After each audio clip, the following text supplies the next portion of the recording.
Баршаңызға қайырлы күн достар. Бүгін сіздермен свекла мен рукколадан салат жасайтын боламыз. Ең алдымен рукколаны жуып аламыз.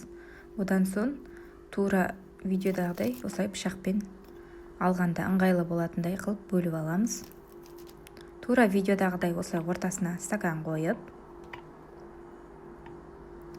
осылай әдемілеп салып аламыз. Одан соң піскен свекланы тура видеодағыдай осылай бөлшектерге бөліп аламыз. Орналастырып аламыз осылай.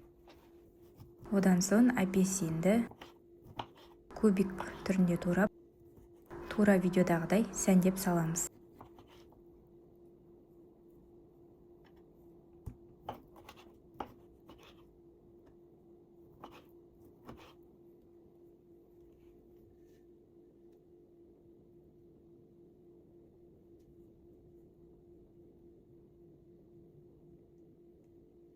Салып болған соң, осы натура творожный сырын қолданамын мен. Өте дәмді. Осы тура видеодағыдай осылай қасықпен салып аламыз.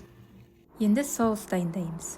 Соусына оливковое масло 1 қасық, және зернистый горчица 1 қасық, және мед қосамыз, және лимонның суы болса, оны да қоссаңыздар болады. Өте дәмді болып шығады. Мен тек осы 3 ингредиенттен жасадым соусын. Тура видеодағыдай осылай үстіне құямыз.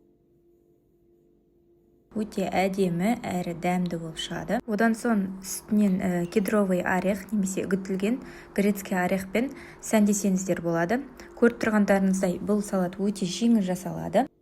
Сіздер де міндетті түрде жасап көріңіздер. Видеоның соңына дейін қарағандарыңызға рахмет. Келесі видеода көріскенше сау саламатта болыңыздар.